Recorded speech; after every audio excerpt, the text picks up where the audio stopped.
आपण ऐकत आहात जगद्गुरु तत्वदर्शी संत रामपालजी महाराज यांच्याद्वारे लिखित पुस्तक कबीर परमेश्वर संपूर्ण. विषय निरूला धनाची प्राप्ती. मुलाची प्राप्ती होण्यापूर्वी दोघे म्हणजे पती पत्नी मिळून कपडे विणत.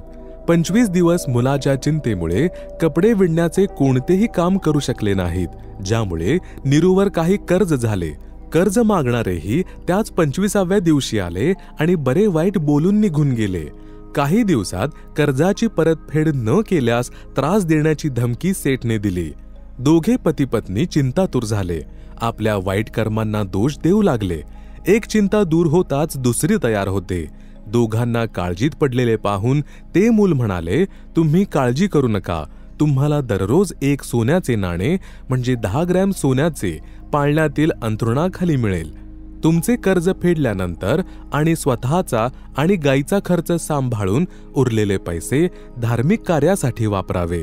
त्या दिवसानंतर 10 ग्रॅम सोने दररोज निरूच्या घरी परमेश्वर कबीरजी यांच्या कृपेने मिळू लागले. ही प्रक्रिया 1 वर्षभर सुरू राहिली. परमेश्वर कबीरजी यांनी मोहोर म्हणजे सोन्याचे नाणे मिळवण्याची लीला गुप्त ठेवण्यास सांगितले होते. एक दिवस निमाची प्रिय मैत्रीण त्याच वेळी तिच्या घरी आली, ज्यावेळी निमा कबीरजी यांना जागे करण्याचा प्रयत्न करत होती.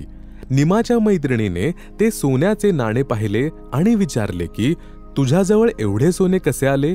निमाने सर्व गुपित तिच्या जिवलग मैत्रिणीला सांगितले की गेल्या 1 वर्षापासून आम्हाला दररोज हे नाणं मिळत आहे.